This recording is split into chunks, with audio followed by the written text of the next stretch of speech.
اعوذ باللہ من الشیطان الرجیم بسم اللہ الرحمن الرحیم الحمد للہ الذی نور قلوب العارفین بنور معرفتہ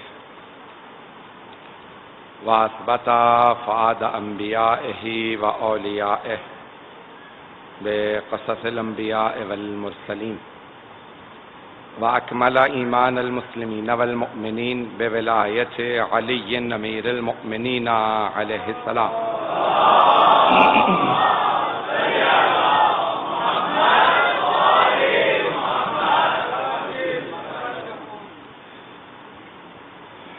والصلاة والسلام والتحية والإكرام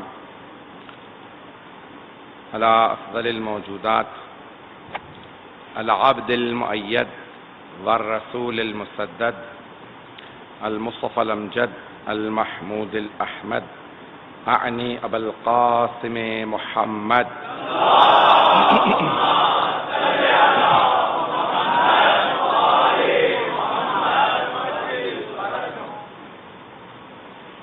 وعلى روحه ونفسه وسهره ووصيه سيد الأتقياء والأصفياء مولا الموالی امام المتقین علی بن ابی طالب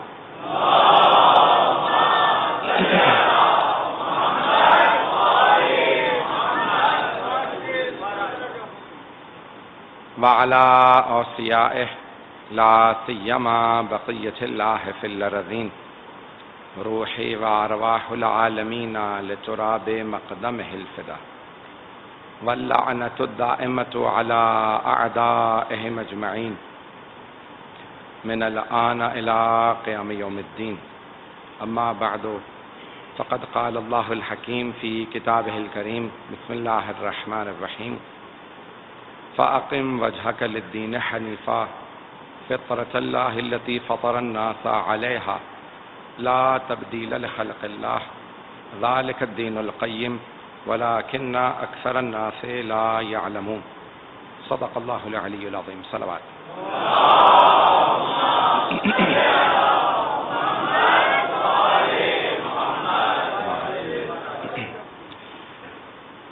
معرفت دین کے عنوان سے یہ عشرہ مجالس جاری رہے گا۔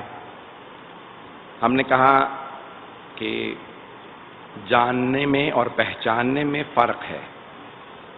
دین کو جانتے سب ہیں، پہچانتے کم ہیں۔ جب آپ پہچاننے لگتے ہیں تو اس پہچان کا کچھ اثر آپ کی شخصیت میں نظر آنے لگتا ہے، اور پہلا اثر یہ ہے کہ انسان جس چیز کو پہچانتا ہے پھر اسے ماننے لگتا ہے۔ ماننے کا اثر یہ ہے کہ انسان پھر اس کی پیروی کرنے لگتا ہے۔ انسان کے افعال سے، کردار سے دین کی معرفت کا اندازہ ہوتا ہے۔ جتنی معرفت زیادہ ہوگی اتنی ہی دینداری زیادہ ہوگی، انسان میں عمل زیادہ ہوگا، اس کا اخلاق بہتر ہوگا۔ تو دینداری ضروری ہے۔ ہم نے گزشتہ کل میں یہ عرض کیا تھا کہ انسان کے اندر ایک مادہ ہے۔ اب یہ فطرت کے عنوان سے بھی میں کچھ مطالب پیش کروں گا، اس کو بھی سن لیجئے گا۔ اب یہ کیسے پہچانا جائے؟ دین تو بہت زیادہ ہیں دنیا میں، ادیان عالم بہت زیادہ ہیں، تو اب یہ کیسے پہچانا جائے کہ دین حق کون سا دین ہے؟ دین حق کی کچھ نہ کچھ پہچان ہونی چاہیے۔ باہر سے کوئی ہمیں آ کے بتائے نہ بتائے، ہماری عقل ہمیں بتاتی ہے دین حق کیا ہے۔ سب سے بڑی جو کسوٹی ہے، جو میزان ہے، جو کرائٹیریا ہے اللہ کی طرف سے دین حق کی معرفت کے لیے، وہ ہمارے پاس ہماری عقل ہے۔ ہم عقل پہ پہلے بھی بول چکے ہیں، گزشتہ 1-2 سال پہلے میں نے عشرہ بھی پیش کیا تھا، لیکن آج میں دین حق کے عنوان سے سب سے بڑی جو ہمارے پاس کسوٹی ہے، جو سب سے بڑا میزان ہے، وہ ہے عقل۔ نحنو عبید الدلیل، ہم لوگ دلیل کے، عقل کے غلام ہیں، بغیر دلیل کے کسی شے کو نہیں مانتے، اور ہمیں خود ہماری عقل دین حق کی طرف لے جاتی ہے۔ شاید میں نے کبھی پہلے پیش کیا ہو، لیکن یہ جملہ سن لیجئے گا۔ خود سائنسدانوں نے تحقیق کی ہے امریکہ میں، اور اس نتیجے پہ پہنچے ہیں کہ انہوں نے انگریزی میں جو لفظ استعمال کیا ہے there is a God gene inside all of us, ہم سب میں ایک ایسا جین پایا جاتا ہے جسے گاڈ جین کہا جاتا ہے، یعنی جو ہمیں خدا تک لے جاتا ہے۔ ہر انسان میں کچھ ایسے جینز ہیں جو اسے خدا تک لے جاتے ہیں۔ انہوں نے یہ بحث کی ہے کہ کیونکہ ہم سب کے اندر ایک گاڈ جین ہے جو ہمیں خدا کی طرف لے جاتا ہے، تو ہر انسان اپنے اپنے خدا کو مانتا ہے۔ ہمارے علماء نے، خصوصاً علامہ حلی نے، آپ نے نام سن رکھا ہوگا، ان کی بہت سی کتابیں ہیں، کشف المراد عقائد پہ بہت بڑی کتاب ہے، لیکن باب ہادی اشر کہنے کو چھوٹی کتاب ہے لیکن بہت علمی اور گہری کتاب ہے، وہاں سے ایک دو مطالب پیش کروں گا، غور سے سنیے گا۔ علامہ حلی فرماتے ہیں، کہتے ہیں کہ انسان کسی ایک خدا تک نہیں، اسی عقل کے ذریعے کسی ایک خدا تک نہیں بلکہ حقیقی خدا تک پہنچ سکتا ہے۔ اور وہ کہتے ہیں کہ یہی انسان کی عقل اسے اللہ تک لے جاتی ہے، جسے ہم کہتے ہیں انگریزی میں کہتے ہیں ایک گاڈ تک نہیں، دی گاڈ تک پہنچ جاتا ہے۔ اب جو انگریزی والے ہیں تاکہ ان بچوں کے لیے پیش کروں، کیونکہ میں جانتا ہوں پاکستان میں بھی انگلش میڈیم زیادہ ہو گیا، ویلا میں سہارا نہیں لیتا انگریزی کا۔ کسی ایک خدا تک نہیں بلکہ اسی خدا تک، وہی جو خدا ہے یعنی جو اللہ ہے، جس کے لیے تمام انبیاء نے کہا ہے لا الہ الا اللہ، اس خدا تک ہمیں عقل لے جاتی ہے۔ کیسے؟ اب دلیلیں سنیں گے علامہ حلی کی۔ علامہ حلی کا پورا نام ہے یوسف ابن مطہر الحلی، نام یوسف ہے، یوسف ابن مطہر حلی، 750 سال پہلے گزرے ہیں علامہ حلی۔ حرم امیر المؤمنین سے جب آپ باہر آئیں گے تو الٹے ہاتھ پہ کمرے میں ان کی چھوٹی سی زمین پہ قبر ہے، کیونکہ وہاں بڑی قبروں کی گنجائش نہیں، کوئی مولا کائنات موجود ہے۔ تو وہاں بڑے بڑے علماء، بڑے بڑے فقہاء صرف اتنی درخواست کرتے تھے اگر ہمیں قبر میں کہیں قدموں میں جگہ مل جائے، زائرین کے، مولا کے نہیں، زائرین کے قدموں میں بھی جگہ مل جائے تو بڑی بات ہے۔ تو علامہ حلی کی وہاں قبر ہے، جب جائیں گے تو وہاں لکھا ہے یوسف ابن مطہر حلی، اتنا بڑا پہاڑ ہمارے فقہاء کا۔ اور جب ان کا انتقال ہوا، ان کے بیٹے فخر المحققین ان کے بیٹے ہیں، بہت بڑے ہمارے فقیہ ہیں، تو ان سے پوچھا کہ آپ نے اپنے بابا کو خواب میں دیکھا؟ کہا ہاں میں نے اپنے والد کو خواب میں دیکھا۔ کہا کچھ آپ نے پوچھا؟ کہا اتفاقاً خواب میں نے ان سے پوچھا کہ مرنے کے بعد آپ کے کیا کام آیا؟ تو آپ نے خود ہی فرمایا، علامہ حلی نے اپنے بیٹے سے کہا دو چیزیں بہت زیادہ کام آئیں۔ پہلی کتاب الالفین، انہوں نے کتاب لکھی، اس کا نام ہے الفین، الفین یعنی 2000، الف کہتے ہیں 1000 کو، الفین یعنی 2000، 1000 دلیلیں مولا علی کی افضلیت پہ اور 1000 دلیلیں ان کے خلیفہ بلا فصل ہونے پہ۔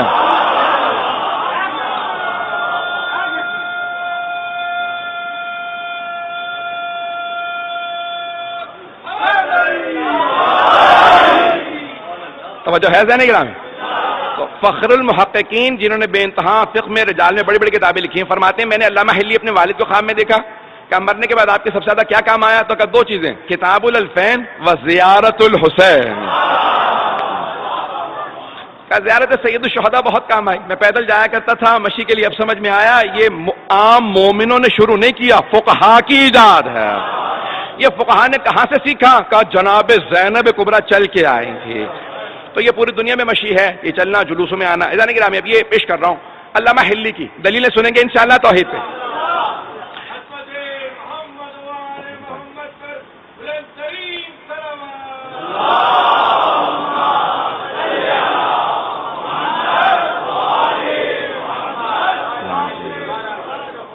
علامہ حلی فرماتے ہیں، کہتے ہیں کہ کسی ایک خدا تک نہیں بلکہ حقیقی خدا تک، اللہ سبحانہ و تعالیٰ تک انسان عقل سے پہنچ سکتا ہے۔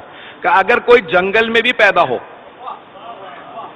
اور جنگل میں پیدا ہونے کے بعد بڑا ہونے لگے اور سوچے یہ اتنی بڑی کائنات ہے جو میں ساری کور ہی نہیں کر سکتا، ہر جگہ جا نہیں سکتا، چل پھر نہیں سکتا، یہ زمین اتنی بڑی ہے، باہر اتنے ستارے نظر آ رہے ہیں، مجھے کچھ سمجھ میں نہیں آ رہا، یہ خود بخود وجود میں آ سکتی ہے؟ تو خود بخود کہے گا اتنی پیچیدہ کائنات خود بخود وجود میں نہیں آ سکتی، کوئی بنانے والا ہونا چاہیے۔ اچھا وہ جو بنانے والا ہے یعنی خالق ہے، کیونکہ خود بخود چیزیں وجود میں نہیں آ سکتی، تو وہ خالق آیا بغیر طاقت کے ہو سکتا ہے؟ تو خود ہی کہے گا نہیں، اتنی پیچیدہ کائنات ہے، اتنی مشکل ہے، بنانے والے کو قدیر تو ضرور ہونا چاہیے، اسے قدیر ضرور ہونا چاہیے۔ تو اب وہ بنانے والا جاہل ہو سکتا ہے اتنی پیچیدہ کائنات بنانے کے لیے؟ تو نہیں اس کا مطلب ہے اسے علیم بھی ہونا چاہیے. آیا بنانے والے کو کبھی موت آ سکتی ہے؟ کہ نہیں پھر یہ نظام چلے گا کیسے؟ اس کا مطلب ہے بنانے والے کو حی و قیوم بھی ہونا چاہیے.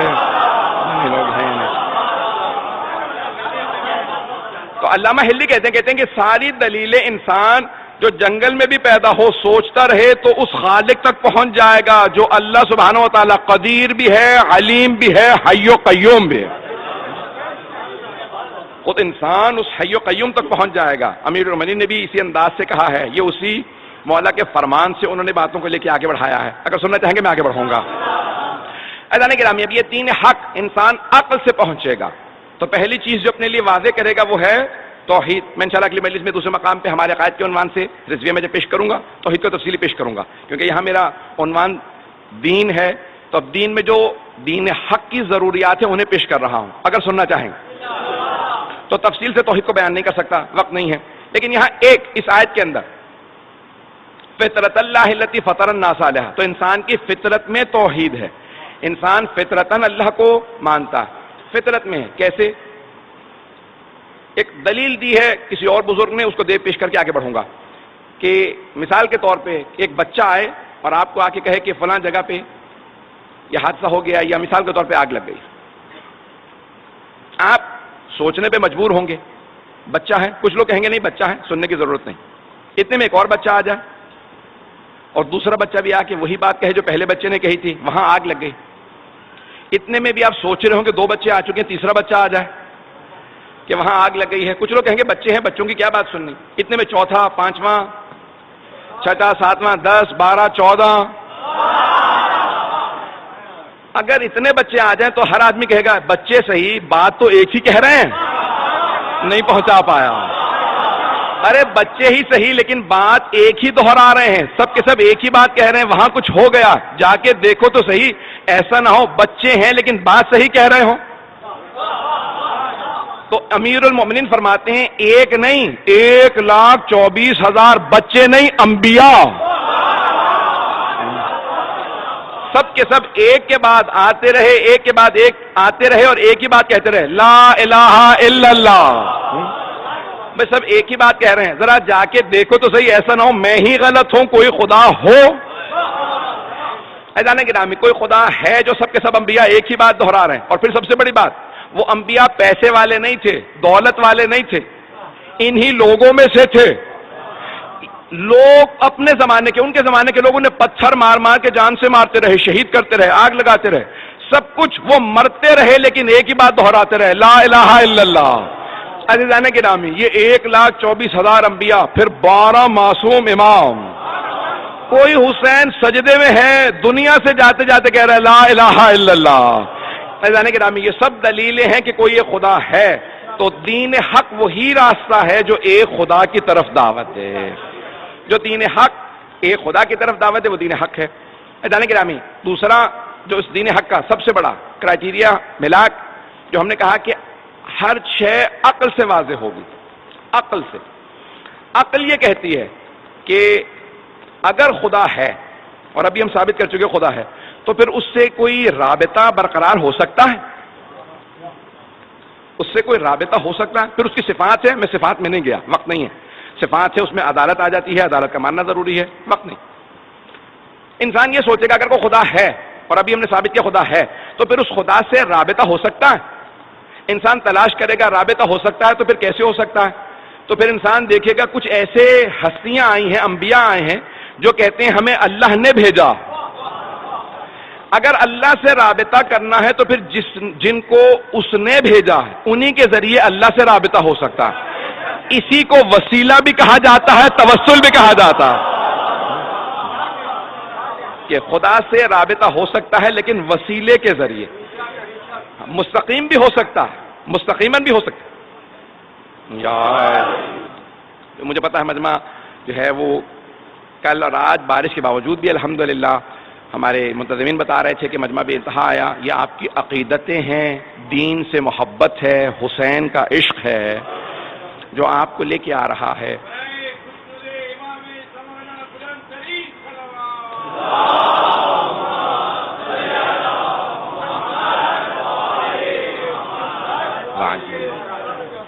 تو اب اس رابطے کا اللہ سبحانہ و تعالیٰ نے جب انسانوں کو خلق کیا تو اب وہ ان کے لیے کوئی انتظام بھی کرے گا. عزیزان گرامی، ہم نے کہا دین، عقیدے اور عمل دونوں چیزوں کا نام ہے. اللہ سبحانہ و تعالیٰ، ہم اصول دین عقل کے ذریعے سمجھ سکتے ہیں، لیکن فروع دین کو سمجھانے کے لیے ہمیں انبیاء کی ضرورت ہے. وہ ہمیں بتائیں گے کہ کوئی نماز ہے، کوئی روزہ ہے. اگر ہمیں کوئی نہ بتاتا نماز کیسے پڑھنی ہے تو ہم نماز نہیں پڑھ سکتے تھے. نہیں پہنچا پایا. ہم نماز نہیں پڑھ سکتے تھے اگر ہمیں کوئی آ کے نہ بتاتا کہ ایسی نماز ہے، فجر کی 2 ہی ہونی چاہیے، ظہر کی 4 ہی ہونی چاہیے، عصر کی 4 ہیں، مغرب کی 3 ہے، عشاء کی 4. اب اگر کوئی آدمی اعتراض کرے، پروردگارا تو نے ہماری نیند خراب کر کے ہمیں جب اٹھا ہی دیا تھا تو 8 10 17 رکعت یہیں پڑھوا لیتا. پتہ نہیں لوگ ہیں یا نہیں ہیں. کوئی اعتراض کر سکتا تھا، پروردگارا اب اٹھ ہی گیا ہوں، ساری نیند غارت تو ہو گئی، جب پانی چہرے پہ ملا ساری نیند اڑ گئی، تو پروردگارا یہیں 8 10 رکعت، یہیں ظہر کی 4 رکعت یہاں ہو جاتی، چلو 2 نہیں تو 4 ہوتی، 8 ہوتی، کچھ ہوتا. نہیں، اللہ نے کہا نہیں، 2 ہی پڑھو، اس کے بعد بے شک سو جاؤ، کیونکہ نماز ہے اپنے نفس سے مقابلہ. جب ایک مرتبہ اپنے نفس کو شکست دے دو پھر سوال نہ کرنا 2 ہی کیوں، 2 رکعت پڑھ کے بے شک دوبارہ سو جاؤ. لیکن جب میرے راستے پہ آؤ گے، شیطان کو شکست دینے کا سب سے بڑا راستہ ہی فجر کی نماز ہے. بھائی اس پہ ویسے ہی واہ آنی چاہیے جیسے باقی جو لوگ آنی چاہیے. میرا کوئی بھی نوجوان بھائی، میرا بچہ کبھی بھی فجر کی نماز قضا نہیں کرے گا. عزیزان گرامی، اب یہ ساری نمازیں یہ کون بتائے گا ہمیں؟ توجہ ہے میرے ساتھ. یہ ساری نمازیں، یہ عبادات ہمیں کون بتائے گا؟ انبیاء. اللہ سے رابطے کے لیے ہمیں انبیاء کی ضرورت ہے. وہ جب فروع دین بھیجے گا انبیاء کے ذریعے. ایک اور جملہ کہہ دوں، جب اللہ جو ہمارے لیے چیزیں بھیج رہا ہے، نماز بھیج رہا، روزہ بھیجا، حج بھیجا، خمس زکوٰۃ، یہاں سب کچھ اس نے بھیجا، قرآن کریم بھیجا، کوئی بھی شے ہمیں مستقیماً نہیں دی، نہیں پہنچا سکا. اللہ نے ہمیں کوئی شے بغیر واسطے کے نہیں دی. جو کچھ دیا واسطے کے ذریعے دیا، وسیلے کے ذریعے دیا. توجہ، اس نے ہمیں نماز بھی دی تو وسیلے کے ذریعے، قرآن کریم دیا تو وسیلے کے ذریعے. ارے وہ جو محتاج نہیں ہے،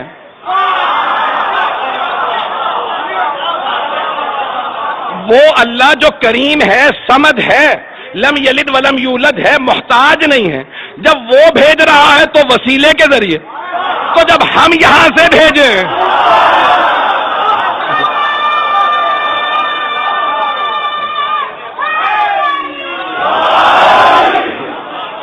توجہ فرما بھائی، جب اس کی طرف سے جو کچھ آ رہا ہے وہ وسیلے کے ذریعے آ رہا ہے. قرآن سب سے بڑا فیض ہے اللہ کا. فیض یعنی نعمتوں میں سے فیض. فیض سب سے بڑی نعمت کو فیض کہا جاتا ہے. حضرات چند موٹی موٹی اصطلاحات استعمال کروں گا، علماء نے استعمال کی ہیں لیکن وضاحت کر دوں گا. قرآن فیض ہے، اللہ کی طرف سے فیض، فے یہ ذات، فیض بہت بڑی نعمت جس کا ہم تصور بھی نہیں کر سکتے، اسے کہتے ہیں فیض. ہر نعمت فیض نہیں ہے. قرآن فیض ہے، صرف فیض ہے. توجہ، عرفاء کی، کیونکہ معرفت دین ہے نا، میرا موضوع ہے معرفت دین، تو عرفاء کی نگاہ میں قرآن فیض ہے، نعمت نہیں ہے، فیض ہے. اللہ نے فیض بھیجا تو رسول کریم کے ذریعے. اللہ نے فیض بھیجا، قرآن کریم فیض ہے. ارے یہ صامت قرآن فیض ہے، یہ خاموش قرآن فیض ہے، تو قرآن ناطق فیض نہیں ہے. جب اس قرآن کے لیے واسطے کی ضرورت ہے تو اس قرآن کے لیے واسطے کی ضرورت کیوں نہیں؟ عزیزان گرامی، اللہ نے قرآن کو بھیجا، عرفاء کی نگاہ میں قرآن فیض ہے اور رسول خدا ہے فیض مقدس. عرفاء جو اصطلاحات استعمال کرتے ہیں، تھوڑی سی اصطلاحات، میں نے کہا موٹی اصطلاحات ہیں، گاڑی اصطلاحات ہیں، یاد کر لیجئے. قرآن فیض، رسول خدا ہے فیض مقدس، اور خدا ہے فیض اقدس. اللہ سب سے بڑا فیض. اس نے کہا دیکھو خبردار، میرے تک آنے کے لیے مستقیم ڈائریکٹ آنے کی کوشش نہ کرنا. اگر ڈائریکٹ آنے کی کوشش کرو گے، بنی اسرائیل نے بھی یہی چاہا تھا. بنی اسرائیل نے کہا موسیٰ اللہ سے کہو ہمیں نظر آ جائے، تو اللہ نے کہا میں کبھی کسی کو نظر نہیں آؤں گا، ذرا پہاڑ کو دیکھو. اللہ نے اپنے کرم فیض کی نگاہ ڈالی، پہاڑ پہ پہاڑ جل گیا، بنی اسرائیل سارے مر گئے، جناب موسیٰ بے ہوش ہو کے گر گئے. بنی اسرائیل نے ڈائریکٹ اللہ سے ہونا چاہا تو سارے تباہ ہو گئے. بڑے بڑے خلفاء کہہ گئے اگر علی نہ ہوتے تو ہم ہلاک ہو جاتے.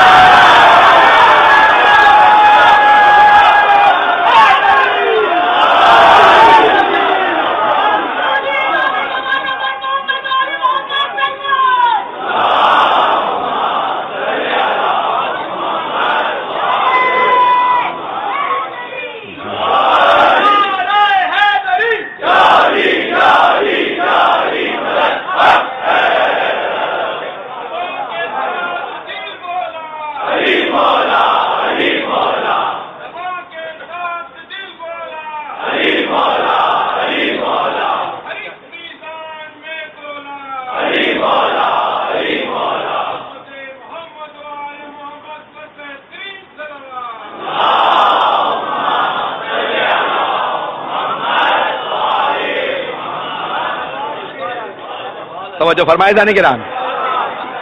اب یہ قرآن کریم فیض ہے، اس کو بھی ہمیں پانے کے لیے وسیلے کی ضرورت ہے. اللہ سبحانہ و تعالیٰ نے نہیں کہا کہ جاؤ میں نے پہاڑوں پہ نازل کر دیے جا کے لے آؤ. لو انزلنا ھذا القرآن علی جبل لرأیتہ خاشعا متصدعا من خشیۃ اللہ. اگر ہم اس قرآن کو پہاڑوں پہ نازل کر دیتے تو وہ ریزہ ریزہ ہو جاتا. قرآن کو پہاڑوں پہ نازل کر دیتے تو ریزہ ریزہ ہو جاتا. اللہ نے قرآن کو بھیجا تو قلب پیغمبر پہ. توجہ توجہ سارے مجمع کی توجہ ہو. اذان گرامی میں سارے اپنے مسلمان بھائیوں کا عقیدہ درست کرنا چاہتا ہوں. اللہ نے کہا اگر میں اپنے قرآن کو پہاڑوں پہ نازل کرتا تو وہ ریزہ ریزہ ہو جاتا، لیکن میں نے اپنے محمد کے، اپنے حبیب کے دل پہ قرآن کو نازل کیا. عزیزان گرامی، وہ دل جس پہ قرآن نازل ہو اور اسے کچھ نہ ہو، پہاڑوں پہ آئے تو پہاڑ ریزہ ریزہ ہو جائے. کیسے ممکن ہے کہ لوگ سینہ چیر کے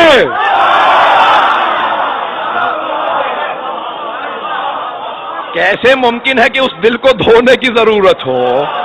عزیزان گرامی، وہ دل اتنا پاک ہے، وہ دل اتنا عظیم ہے کہ جس دل پہ قرآن کریم نازل ہوتا ہے اور وہ پیغمبر اسلام بیان فرماتے ہیں. عزیزان گرامی، یہ تمام کی تمام نعمتیں دین حق کی سب سے پہلی پہچان کیا؟ عقل بتاتی ہے جو باعظمت ہوں گے وہ اللہ والے ہوں گے.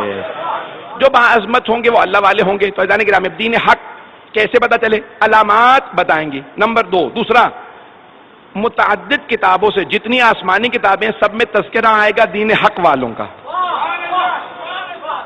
بشارتیں آئیں گی ساری کتابوں میں. جو بھی کتاب اللہ کی طرف سے آئی ہو اس میں بشارت ہوگی کہ تمہارے بعد بھی کوئی آنے والا ہے، کوئی آخری نبی آنے والا ہے، اس کا کوئی ولی آنے والا ہے، اس کا کوئی حسین آنے والا ہے، اس کا کوئی مہدی آنے والا.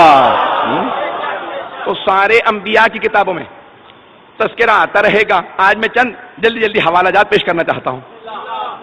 اگر حوالہ جات سننا چاہیں گے تو آئیے ذرا پہلے ویدوں سے پیش کر رہا ہوں. ہمارے علماء نے جو دلیلیں دی ہیں صرف بشارات عہدین، توریت اور انجیل سے، توریت زبور انجیل سے نہیں، ابھی جو ہمارے علماء نے جمع کی ہیں حتیٰ ہندوؤں کے ویدوں سے. بھگوت گیتا کئی ویدوں سے مل کے بنی ہے. جو ان کی مقدس کتاب ہے بھگوت گیتا، وہ ویدوں سے مل کے بنی. 16 وید ہیں.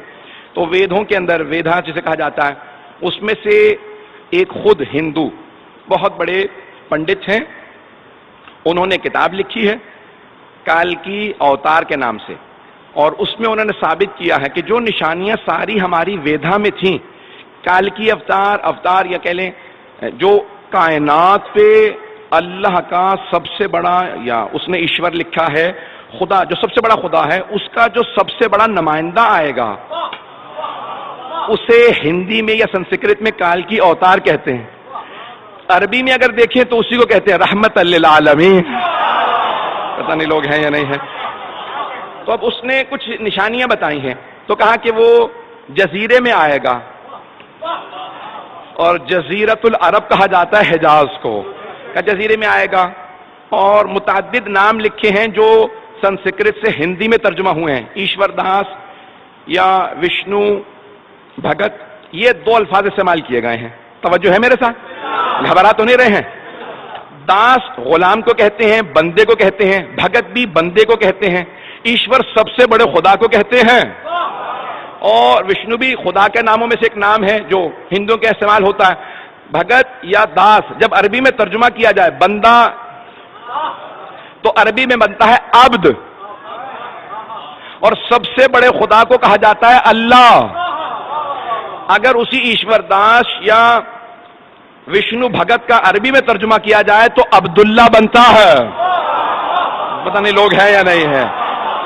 کہ وہ جو آخری کال کی اوتار آئے گا اس کے والد کا نام وشنو بھگت ہوگا یعنی عبداللہ ہوگا. پتہ نہیں لوگ ہیں یا نہیں ہے. اور ماں کا نام بھی بتایا اور کہا کہ جو دیوی ہوگی.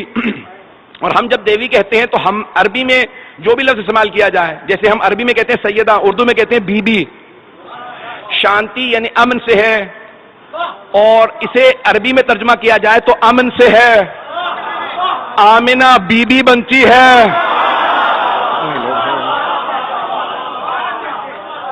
ابھی 3 منٹ میں نے صرف ایک کتاب پیش کی ہے ویدھا سے، ابھی تو میں 2-3 اور کتابیں پیش کرنے والا تھا اگر سننا چاہیں گے.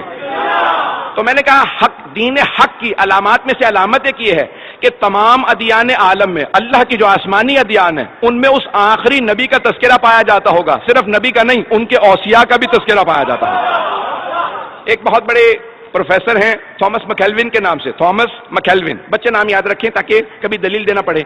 تو یہ امریکہ کے ہیں، بہت بڑے قابل آدمی ہیں، مقامی امریکی ہیں، سویڈن کی ایک یونیورسٹی کے اندر وزٹنگ پروفیسر ہیں.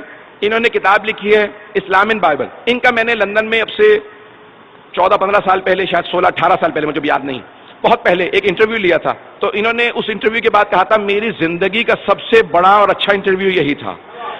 تو ان سے صحافی نے پوچھا کہ بھی میں نے 2-4 سوال کیے، اس کے بعد میں نے ان سے کہہ دیا. تو آپ نے کیوں کہا؟ کہا کہ مجھے نہیں معلوم انہوں نے یہ سوالات کہاں سے کیے. میں نے کہا مجھے بھی نہیں معلوم، مجھے آتے جا رہے تھے، میں پوچھتا جا رہا تھا. تو اس تھامس مکیلوین نے ایک دلیل دی. یقین مانے میں نے بے انتہا کتابوں میں دیکھا کہ لوگوں نے کربلا کو توریت سے، زبور سے، انجیل سے ثابت کیا. کربلا کو بے انتہا لوگوں نے اپنی کتابوں سے ثابت کیا ہے کہ اس کا تذکرہ پایا جاتا ہے.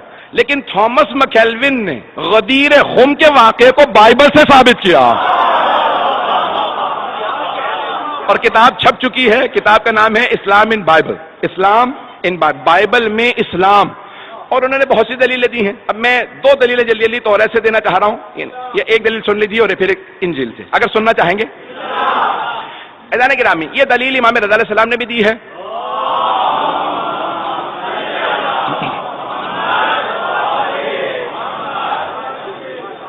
میرا یہ 7واں سال ہے، 7واں عشرہ ہے آپ لوگوں کے ساتھ. اور 7 سال پہلے جو پہلا عشرہ تھا وہ زندگانی اہل بیت پہ تھا. اس میں نے امام رضا یعنی ائمہ پہ پڑھا تھا، امام کا مناظرہ پڑھا تھا. وہاں پہ چند جملے پیش کیے تھے، آج سن لیجئے گا. اور یہ میرا 7واں اور آخری سال ہے انشاءاللہ تعالی. یہ انشاءاللہ کراچی میں خراسان کی آپ کے ممبر سے میں مطالعے پیش کر رہا ہوں. اس مناظرے کے 2 جملے سن لیجئے گا. سارے مجمع کی توجہ رہے گی میرے ساتھ. عزیزان گرامی، امام رضا علیہ السلام، امام علی بن موسیٰ علیہ السلام نے دلیلیں دی ہیں، اور یہ توریت، زبور، انجیل کے اندر سے دلیلیں دی ہیں رسول خدا کی حقانیت پہ. اگر سننا چاہیں گے تو میں پورا خون جگر لگاؤں گا. آپ جانتے ہیں کہ جب میں باہر سے مناظر ائمہ کے پیش کرتا ہوں تو پھر میں یہاں نہیں ہوتا ہوں، یا مشہد میں ہوتا ہوں یا نجف میں ہوتا ہوں.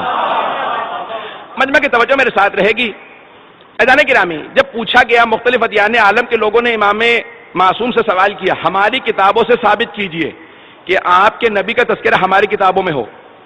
یہودیوں نے کہا، عیسائیوں نے کہا، مجوسیوں نے کہا، ہیربیز، ستارہ پرست، اس زمانے میں سابعی جتنے ادیان تھے حتی ہندو، جب خراسان پہنچے اور امام سے مناظرہ کیا، امام نے تمام ادیان عالم کے تمام بڑے بڑے علماء کو ان کی کتابوں سے ان کی زبان میں جواب دیا.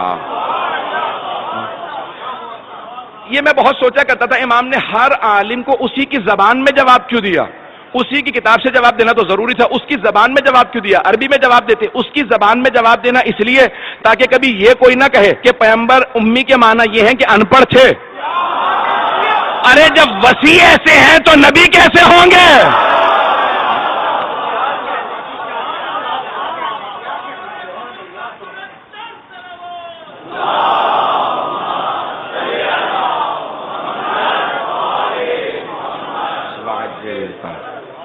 تو ایک مرتبہ مامون نے مناظرہ رکھا تھا. مامون رشید نام آپ نے سن رکھا ہوگا، بنی عباس کے خلفاء میں سے ہارون رشید کے بعد اس کے دونوں بیٹے امین اور مامون. مامون ایران پہ حکمران تھا، حاکم تھا. بعد میں اپنے بھائی کو قتل کرنے کے بعد پوری حکومت اس نے قبضے میں لے لی تھی. تو اس نے امام رضا علیہ السلام کو خراسان بلوا لیا تھا تاکہ نظر رکھے اور جاسوسی کرتا رہے اور کسی طرح سے ایک مناظرہ امام کو ہروا دے تاکہ پھر شیعہ امام سے دور ہو جائیں. اور جتنی اسے ضد تھی کہ امام ایک مناظرہ ہار جائیں, کسی طرح سے لوگوں کی نظروں میں گر جائیں, قدرت کو اتنی ہی ضد تھی کہ حق جھکنے نہ پائے. تو اب ایک مرتبہ مامون نے خاموشی سے منصوبہ بنایا اپنے ایک وزیر کے ساتھ, فضل ابن ربیع. فضل ابن ربیع سے کہا کہ بھئی کسی طرح سے دنیا کے جتنے بڑے بڑے ادیان عالم کے سب سے بڑے علماء ہیں سب کو دعوت دو جو آئیں آ کے مناظرہ کریں امام رضا سے, تاکہ ایک بھی مناظرہ اگر یہ ہار گئے تو میں تمام شیعوں کے خلاف استعمال کروں گا اور انہیں واپس اپنا دین چھوڑنے پہ مجبور کروں گا. اس نے کہا ٹھیک ہے, لیکن اس پہ بہت وقت لگے گا اور پیسہ. اس نے کہا مجھے پرواہ نہیں, پیسہ بھی لگے گا, ہم لگائیں گے, اور وقت درکار ہے, چند مہینے ہیں. انہوں نے تیاری شروع کی تو یہودیوں کے راس الجالوت کو خط لکھا جسے آج چیف ریبائے کہا جاتا ہے, اور اسقف اعظم جو آج بشپ تھا, پوپ تھا اس زمانے میں, اسے بلایا, اور ہندوؤں کا سب سے بڑا جو پنڈت تھا اس کو اس زمانے میں, سادھوؤں کو جو سابئی تھے, جو ستارہ پرست تھے, مجوسی, جتنے بھی ادیان تھے سب کے بڑے بڑے علماء کو کہا اکیلے مت آئیے گا, کتابیں لے کے علماء کے ساتھ تیاری کر کے آئیے گا. جب سب آ گئے کہا کانوں کان ہمارے ولی عہد کو خبر نہ ہونے دینا, امام رضا کو خبر نہ ہونے دینا, انہیں پتہ نہ چل جائے, کہیں ایسا نہ ہو یہ بھی تیاری شروع کر دیں. جو تیاری کر کے بات کرے اسے ہم امام ہی نہیں مانتے. اگر بات پہنچ رہی ہو, ہم ایسے کوئی امام نہیں مانتے. میں جملہ کہہ رہا ہوں سخت ہے, مجھے معاف کر دیجیے گا اگر کسی کو گراں گزرے. ہم ایسے کوئی امام نہیں مانتے جسے چاولوں کے پیچھے بوٹی نظر نہ آتی ہو. کس کا ہے نہ پوچھئے گا. ہم ایسوں کو امام مانتے ہیں جو پہاڑ کے پیچھے دیکھ کے بتا کتنی فوج آ رہی ہے, کتنے میرے ہاتھوں مارے جائیں گے, کتنے بھاگ جائیں گے. اللہ نے گرامی ایک مرتبہ مامون نے کہا امام کو کانوں کان خبر نہ ہو, تیاری شروع ہو گئی, سارے علماء پہنچ گئے. ایک مرتبہ مامون نے سوال کیا آپ لوگوں کی تیاری ہے؟ سب نے کہا تیاری تو ہے لیکن ہم عربی نہیں جانتے, ہمیں ایک وسیلے کی ضرورت ہے. پتہ نہیں لوگ ہیں یا نہیں ہے, ہمیں ایک واسطے کی ضرورت ہے جو ہمارا ترجمہ کرتے ہماری بات ان تک. کہنے لگے یہ تو اور بھی اچھا ہے. جب وہ خود ہی مجھ سے کہیں گے نا مجھے انٹرپریٹر چاہیے, مجھے مترجم چاہیے, مجھے کوئی واسطہ چاہیے بیچ میں, تو بہت اچھا ہوگا. وہ کوئی ضرورت نہیں, پریشان مت ہوں. ابھی آپ لوگوں کی تیاری ہے؟ ہاں. سب علماء کو الگ الگ ایک گروہ میں سب کھڑے ہو گئے, کتابیں لے کے کھڑے تھے. سب کی تیاری ہے, کہاں جاؤ جا کے ہمارے ولی عہد کو بلا لاؤ. آیا وہ خادم جو امام کو بلانے کے لیے مامون کی طرف سے, جیسے پہنچا تو امام اپنے حجرے میں عبادت کر رہے تھے. اچھا وہ خادم جو امام کی جاسوسی پہ لگایا گیا تھا نا کہ دیکھو یہ کیا کرتے ہیں, تو اس نے ہمیشہ دیکھا, واپس آنے کے بعد دل ہی دل میں وہ شیعہ ہو چکا تھا, تقیے میں چلا گیا تھا. تو اس سے پوچھا بھی کیا بات ہے, کیا دیکھتے ہو؟ کہ جب بھی جاتا ہوں نا جاسوسی کے لیے تو میں نے صرف 3 ہی حالتوں میں دیکھا, یا نماز سے ہوتے ہیں, یا روزہ رکھے ہوئے ہوتے ہیں, یا ذکر کر رہے ہوتے ہیں. لگتا کہا کہ اور کیا دیکھا, کہ جب یہ قرآن پڑھتے ہیں نا تو لگتا ہے قرآن آیا ہی ان کے لیے. جب نماز پڑھتے ہیں تو پتہ چلتا ہے نمازی صرف یہی ہے. روزہ خود گواہی دیتا ہے یہ روزے دار ہے, ذکر انہی کے لیے بنا ہے. تو ایک مرتبہ کہا جاؤ جا کے بلا لاؤ ہمارے ولی عہد کو. اچھا وہ بیچارہ ہو تو گیا تھا اندر سے امام کا ماننے والا, لیکن اب پریشان کہ کس طرح سے بلاؤں. تازہ تازہ جو آدمی آتا ہے نا اس کے لیے بھی مسئلہ ہوتا ہے کچھ. تو آیا اور آنے کے بعد کہا کہ مولا آپ کو مامون نے بلایا. امام نے سے مسکرا کے دیکھا, کب بلایا مجھے ہے, پریشان تو ہے. اس نے کہا مولا ایسی بات نہیں ہے, وہ وہاں مناظرے کے لیے تمام ادیان عالم کے سب سے بڑے بڑے علماء آ گئے ہیں. تو امام نے کہا کیا تجھے اپنے مولا کے علم پہ شک ہے؟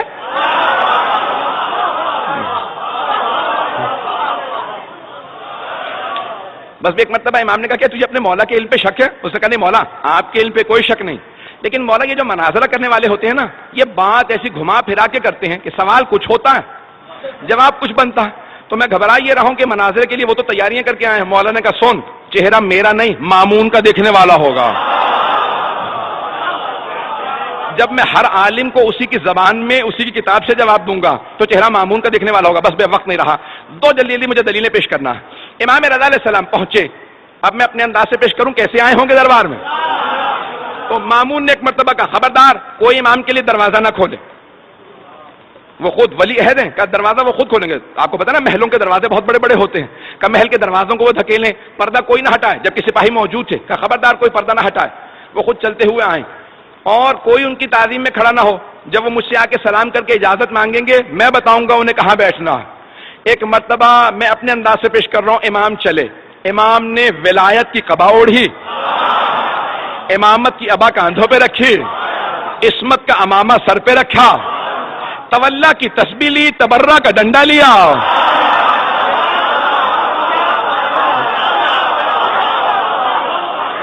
ایک مرتبہ نالین زیب تن کی،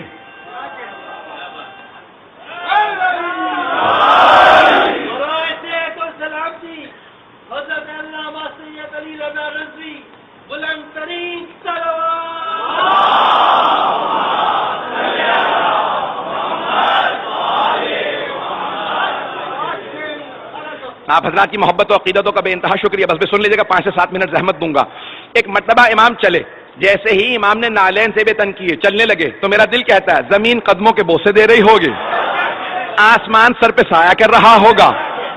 جب امام کائنات چلے ہوں گے تو ایک مرتبہ ہوا چلنے لگی، خود بخود دروازے کھلنے لگے، پردے سر پہ سایہ کرنے لگے، اور وہ تمام درباری جیسے کسی نے گریبان میں ہاتھ ڈال کے کھڑا کر دیا ہو، سب کے سب تعظیماً کھڑے ہو گئے۔ وہ جو تخت پہ بیٹھا تھا مامون، وہ خود بخود کھڑے ہو کے کہنے لگا فرزند رسول یہ آپ ہی کی جگہ ہے۔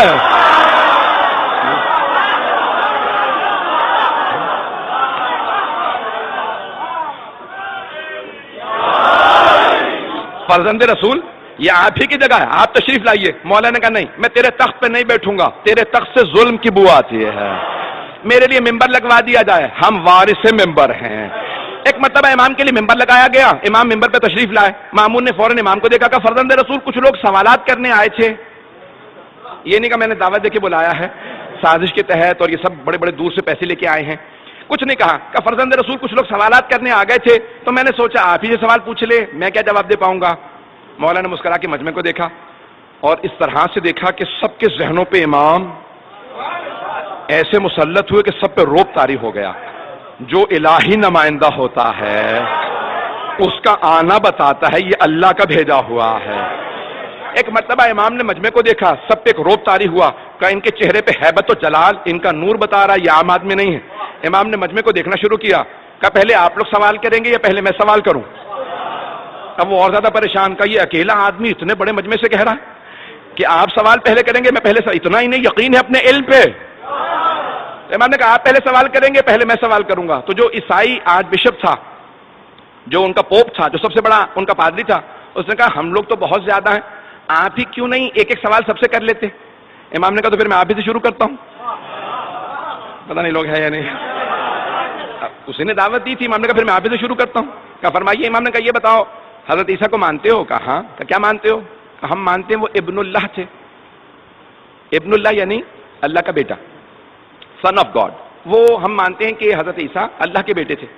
امام نے کہا میں بھی حضرت عیسیٰ کو مانتا ہوں، حضرت عیسیٰ اللہ کے نبی تھے، اللہ کے بندے تھے، بس نماز روزے میں چور تھے۔ جیسے آپ خاموش ہو گئے نا، وہ سارا مجمع خاموشی میں چلا گیا کہ امام نے کیا کہہ دیا، لیکن وہ عیسائی آرچ بشپ چیخنے لگا کہ کس نے آپ کو مسلمانوں کا عالم کہا؟ وہ حضرت عیسیٰ جن کے لیے پوری زندگی میں کسی نے دن میں دسترخوان نہیں بچھایا، رات میں کسی نے بستر نہیں بچھایا، آپ نے اسے کہہ دیا نماز روزے کے چور تھے؟ کہ دن میں دسترخوان نہیں لگا، یعنی پوری زندگی روزے رکھے، رات میں کسی نے بستر نہیں بچھایا، وہ پوری رات تہجد پڑھتے تھے، آپ کہتے ہیں نماز روزہ نہیں کرتے تھے؟ امام نے کہا اچھا تو تم مانتے ہو نماز روزہ کرتے تھے؟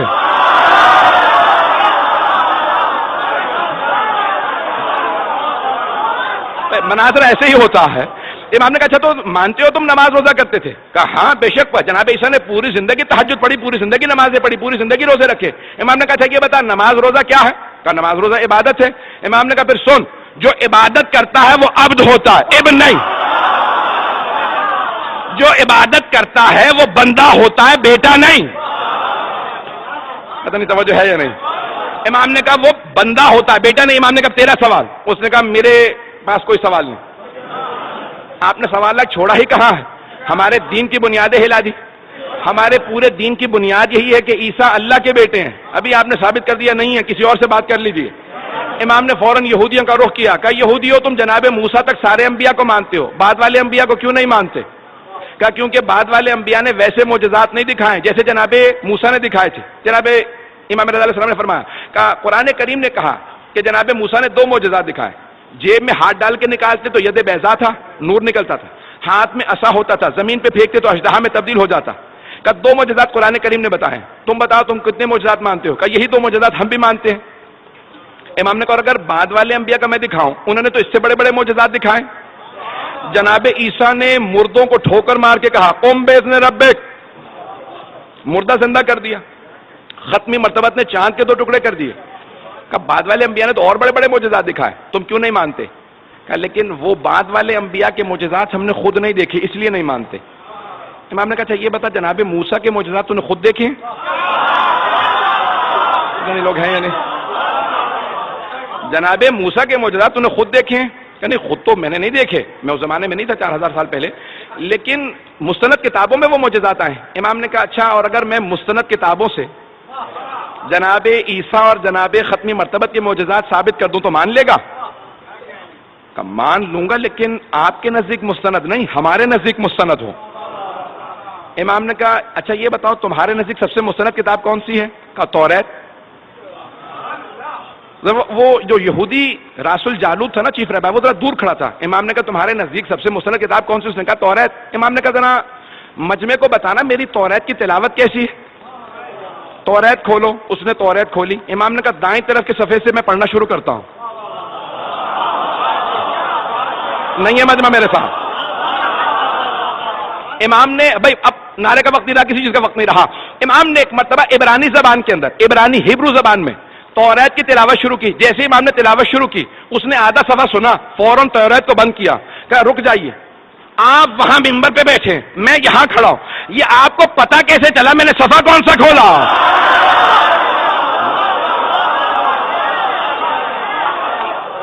امام نے فرمایا کہا کہ اگر بغیر دیکھے بتا نہ سکوں تو حجت خدا کیسا؟ امام نے کہا ذرا مجمع کو بتا میری توریت کی تلاوت کیسی ہے؟ کہا ایھا الناس سے لوگوں، میں گواہی دیتا ہوں یہ توریت کو مجھ سے بہتر جانتے ہیں، ان کی تلاوت بھی مجھ سے بہتر ہے، ان کا علم بھی مجھ سے زیادہ ہے. امام نے کہا تم نے کہا تھا نا تمہارے نزدیک مستند کتاب ہو، اب میں حوالہ دے رہا ہوں. بائبل 3 کتابوں کا نام ہے. جب کہتے ہیں نا بائبل تو توریت، old testament, psalms of David and the new testament, تینوں مل کے بائبل بنتی ہیں. اولڈ ٹیسٹمنٹ جو ہے وہ توریت ہے، سامز آف ڈیوڈ زبور ہے، اور نیو ٹیسٹمنٹ انجیل. بات واضح ہو گئی؟ جن کو ابھی تک واضح نہیں ہوئی بعد میں ریکارڈنگ سن لیجیے گا، میری رفتار بڑھتی رہے گی. اذان گرامی، امام رضا علیہ السلام نے فرمایا کہ توریت سے حوالہ دے رہا ہوں. کہ تمہاری کتاب ہے مانتے ہو؟ کہا ہاں. امام نے کہا حوالہ چاہیے نا ہمارے نبی کا، بعد والے انبیاء کا. کہ ذرا توریت کھولو. سورہ تمہاری کتاب کا سورہ حبقوق، اس نے فوراً سورہ کھولا جو ٹرومنی انگلش کے اندر. امام نے کہا وہاں پہ آیت نمبر 11 سے لے کے 19 تک میں تلاوت کرتا ہوں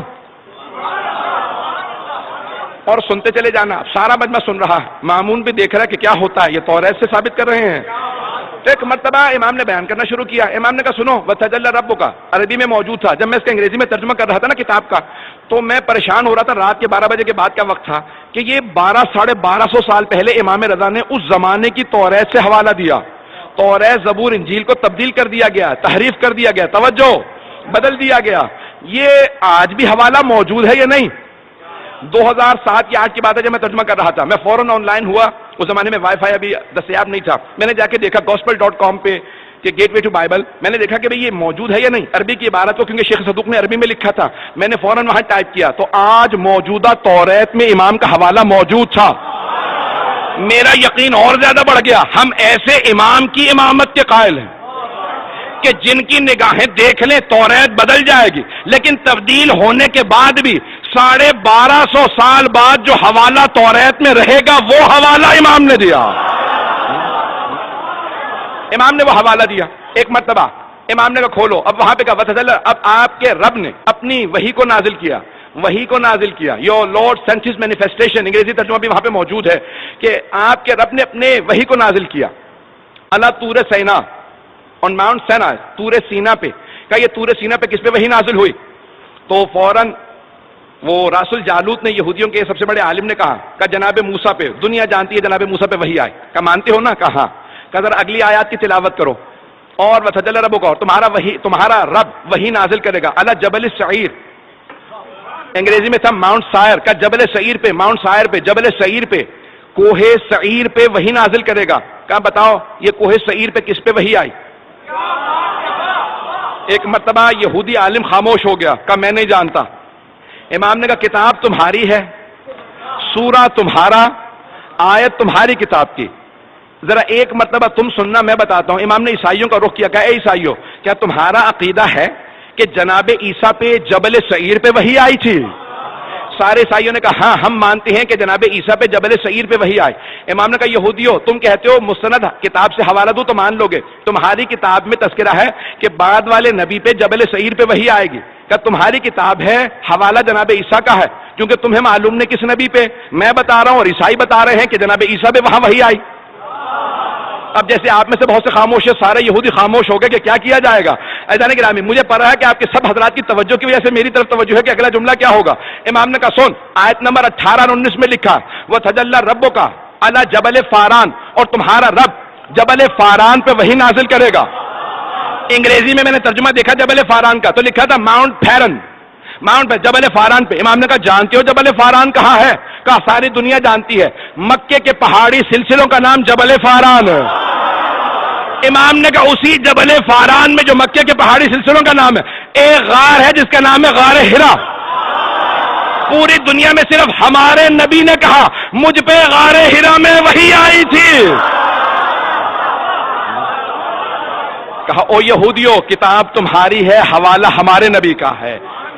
ایک مطلب امام نے کہا کہ سن، آگے لکھا ہے کہ اسی آخری نبی کے بھی جناب موسیٰ کی طرح سے 12 اوصیاء ہوں گے۔ گھبرا گئے حضرات؟ اس آخری نبی کے 12 وصی ہوں گے۔ فوراً اس نے کتاب کو بند کیا کہ یہ آپ کو سب کیسے معلوم ہے؟ امام نے کہا سن، تو کہتا ہے نا کہ بعد والے انبیاء نے ویسے معجزات نہیں دکھائے، تو جو معجزہ کہے گا میں دکھا دوں گا۔ اس نے پلٹ کے کہا مجھے پورا یقین ہے آپ معجزہ دکھا سکتے ہیں، لیکن میں جاننا چاہتا ہوں کیسے؟ جب آپ ہماری کتاب کو ایسے جانتے ہیں، مجھے پورا یقین ہے اگر آپ کہیں گے تو آپ معجزہ دکھا دیں گے۔ امام نے کہا سن، وہ جو وہاں لکھا ہے نا آخری نبی کے 12 وصی ہوں گے، ان میں سے آٹھواں میں ہوں۔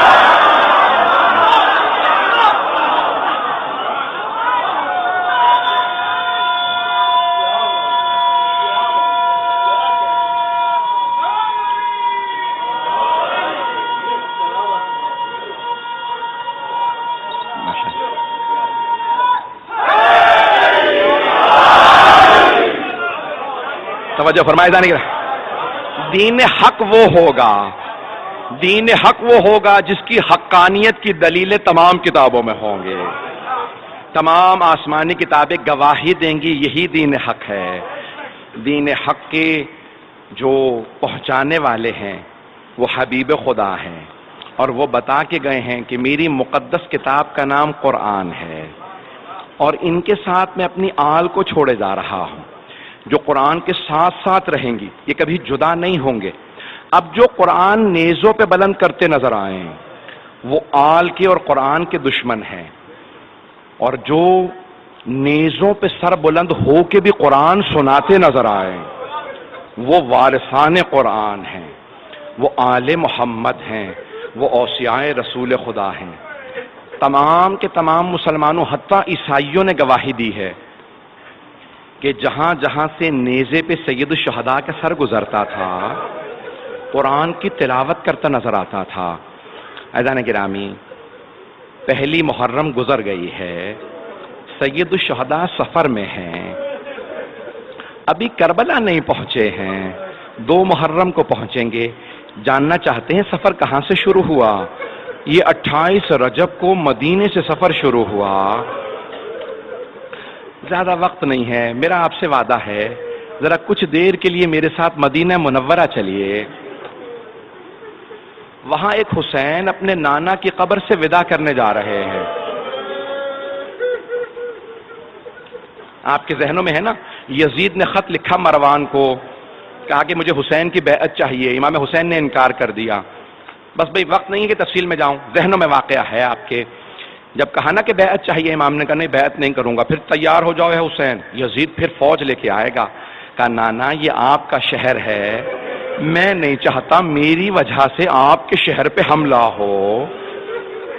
مقدس جگہوں سے امام اس لیے کوچ کر گئے، جانتے ہیں جنگ ہوگی، حملہ ہوگا، بیعت نہیں کروں گا۔ جب وداع کرنے گئے نا تو سب سے پہلے نانا کے روضے پہ گئے۔ جب نانا کے روضے پہ گئے، دیکھنا چاہیں گے کیسے گئے؟ قبر نبی پہ گئے، ابھی جناب ام سلمہ موجود تھیں. جیسے ہی امام حسین کو آتا دیکھا جناب ام سلمہ نے کہا میرا لال. جناب ام سلمہ نے پالا تھا نا جناب سیدہ کے ساتھ مل کے. کہا میرا لال کیا بات ہے؟ کہا نانی اماں میرے جد رسول خدا کی امت مجھے مدینے میں رہنے نہیں دے رہی. میں اپنے نانا سے ودا کرنے آیا ہوں. قبر سے لپٹے رونے لگے, یہاں تک کہ روتے روتے بے ہوش ہو گئے. اتنا روئے, نانا سے بڑی محبت تھی. رسول خدا گود میں لے کے امام حسین کو پیار کرتے تھے, زبان چساتے تھے, بہت پیار کرتے تھے. اتنی ہی امام حسین کو محبت تھی. قبر سے لپٹ کے رونے لگے. جب رو رہے تھے نا تو بے ہوش ہو گئے. تو اب الوقائع والحوادث میں مرحوم ملبوبی نے لکھا ہے, کہتے ہیں جب بے ہوش ہوئے نا تو ایک مرتبہ دیکھا رسول اسلام اپنی قبر سے اٹھے ہیں, امام حسین کو گلے لگا رہے ہیں. امام حسین نے خواب دیکھا کہ رسول خدا اٹھے, گلے سے لگایا. امام حسین کو ایک جملہ کہا, کہا نانا میرے لیے کیا حکم ہے آپ کا؟ کہا ان اللہ شاء ان یراک قتیلا. میرے لال مشیت الہی یہی ہے کہ آپ اپنی جان قربان کر دیجئے, راہ خدا میں جان دے دیجئے. کہا نانا مجھے جان دینے سے کوئی شکوہ نہیں ہے, لیکن نانا میری بہنوں کے لیے کیا حکم ہے؟ نانا میری بہنوں کے لیے کیا حکم ہے؟ تو ایک مرتبہ اب پیغمبر کی آنکھوں میں بھی آنسو آ گئے. پیغمبر کی آنکھوں میں آنسو, تو جانتے کیا فرمایا؟ کہ ان اللہ شاء ان یراہن سبایا. کا مشیت الہی یہی ہے کہ انہیں قیدی بنایا جائے گا. اب روتے ہوئے اٹھے امام حسین اور نانی سے ملنے لگے. لوگوں نے پوچھا کیوں رو رہے ہیں؟ کہا میرے نانا نے بتایا ہے کہ میری شہادت ہوگی. کہا شہادت پہ رو رہے ہیں؟ کہا نہیں مجھے شہادت پہ کوئی رونا نہیں آ رہا. کہا پھر کس بات پہ رو رہے ہیں؟ کہا میری بہنیں قیدی بنائے جائیں گے, میں بہنوں کی قید پہ رو رہا ہوں. اجرکم اللہ. بہت روئے. اب یہاں پہ اہل سنت نے ایک روایت لکھی ہے, ہماری شیعہ کتابوں میں بھی ہے, کہ جناب ام سلمہ نے کہا بیٹا کہاں جا رہے ہیں؟ امام حسین سے کہا نانی اماں میں کربلا جا رہا ہوں. جیسے کہا نا کربلا جا رہا ہوں, جناب ام سلمہ رونے لگی.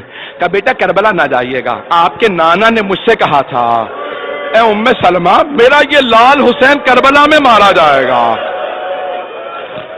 کہا نانی اماں وہ وقت آ گیا ہے, نانی اماں وہ وقت آ گیا ہے.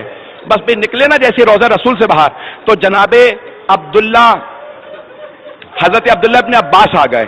انہوں نے آ کے کہا کہ مولا کہاں جا رہے ہیں؟ حسین کربلا نہ جائیے گا, عراق نہ جائیے گا. عراق میں یہ جو کوفے والے ہیں نا, انہوں نے آپ کے بابا سے وفا نہیں کی تھی, بھائی سے وفا نہیں کی تھی. کوفے والے وفا نہیں کریں گے, آپ عراق نہ جائیے. مولا نے کہا میں شہادت کے لیے جا رہا ہوں, میں جانتا ہوں وہ وفا نہیں کریں گے, وہ مجھے مار دیں گے, میں شہادت ہی کے لیے جا رہا ہوں. تو جناب عبداللہ ابن عباس رونے لگے. کہا آپ شہادت کے لیے جا رہے ہیں؟ پھر مجھے سمجھ نہیں آتا بہنوں کو ساتھ کیوں لے جا رہے ہیں؟ کہا کہ ابن عباس ہے, عباس کے بیٹے, میں جب شہادت دوں گا تو دین بچے گا اور میری بہنوں کی قید سے میری شہادت بچے گی. اب میں ایک سوال کروں آپ سے, بہنوں کی وجہ سے شہادت بچے گی, بہنوں کی مظلومیت کی دلیل کیا ہے؟ چھوٹے چھوٹے بچے, ایک چھوٹی سی بی بی جس کے کانوں سے بالیاں اتارے گئی تھے, جسے پورے رستے میں تماچے لگے تھے, جو خیموں میں بھی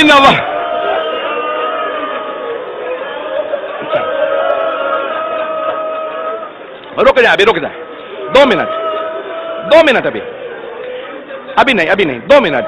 میں جانتا ہوں آپ سے برداشت نہیں ہوگا. جناب سید الشہداء نے فہرست تیار کی, کون کون میرے ساتھ کربلا جائے گا. حضرت عباس سے کہا عباس ہے میرے بھائی, یہ فہرست ہے, تمام مردوں کو بتا دو کون کون ساتھ جائے گا. جناب عباس نے کہا علی اکبر آپ کا بھی نام ہے, قاسم آپ کا بھی نام ہے. سب کو نام بتاتے رہے. جانتے ہیں کس کے نام پہ روئے؟ ایک چھوٹا سا بچہ تھا, کسی بی بی کی گود میں تھا. اب بچے سے تو کہہ نہیں سکتے تھے کہ اس بچے تو کس سے کہا؟ اس بی بی سے کہا فاطمہ صغرا علی اصغر کا نام بھی. اجرکم اللہ. بس میں تمام کیا, 2 منٹ کی زحمت.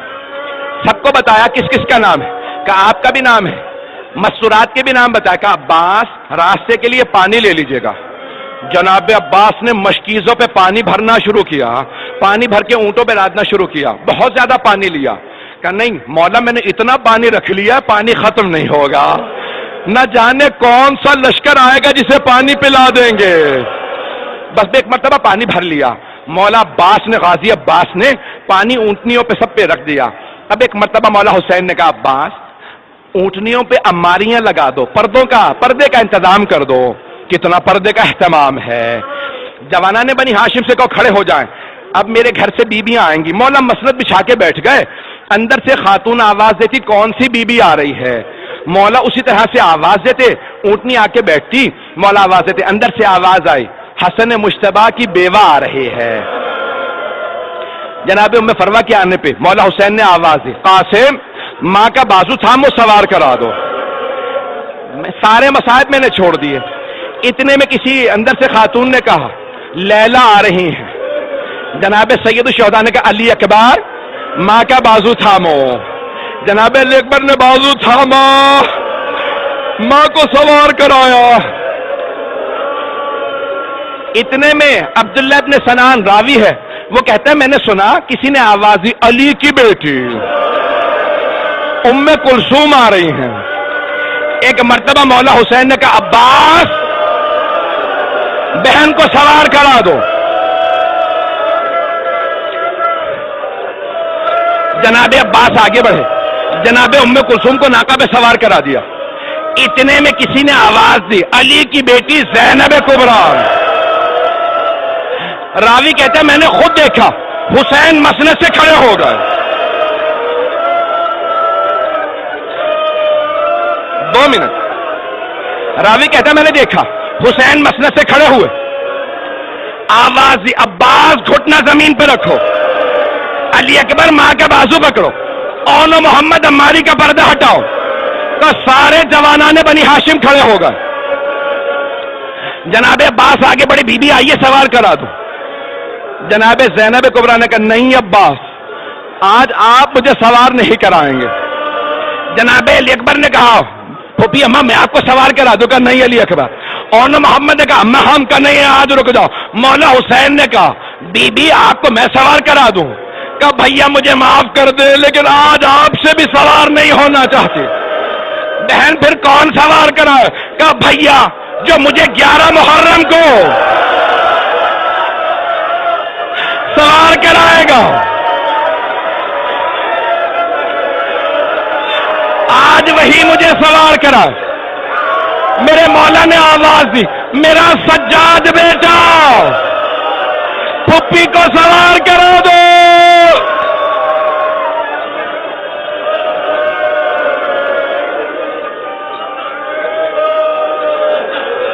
الا لعنت اللہ علی القوم الظالمین.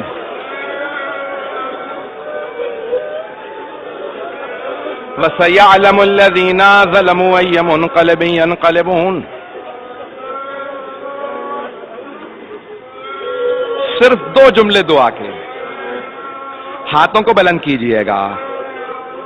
پروردگارا واسطہ 11 محرم کا جب ایک بوڑھی بی بی ہر بی بی کو سوار کرا رہی تھی، یہاں تک کہ اس بی بی نے اپنی ماں کی کنیز جناب فضہ کو بھی سوار کرا دیا. لیکن جب اس بی بی کی باری آئی نا تو ایک مرتبہ اس بی بی نے، اس بڑی باعظمت بی بی نے مولا سجاد کو دیکھا گلے میں توق ہے، ہاتھوں میں زنجیریں ہیں، پاؤں میں بیڑیاں ہیں. اب بی بی نے مولا سجاد کو آواز نہیں دی. جانتے کیا کیا؟ فرات کا رخ کیا اور بڑی حسرت سے کہا میرے بھیا عباس.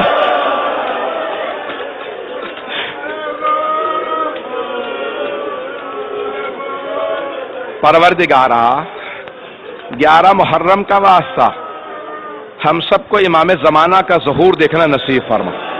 دشمنان اہل بیت کو نیست و نابود فرما. پروردگارا داعش کو غارت فرما، دہشت گردی کا خاتمہ فرما، کشمیر کو آزاد فرما.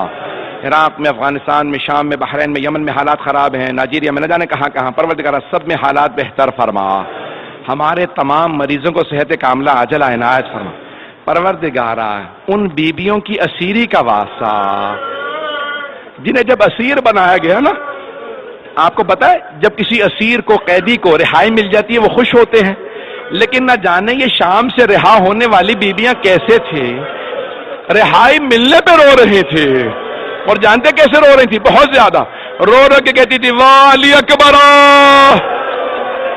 کوئی کہتی تھی واہ قاسمہ، کوئی کہتی تھی واہ علی اکبر، واہ علی اصغر۔ آخر میں ایک بی بی بہت زور سے رو کے کہتی واہ حسین۔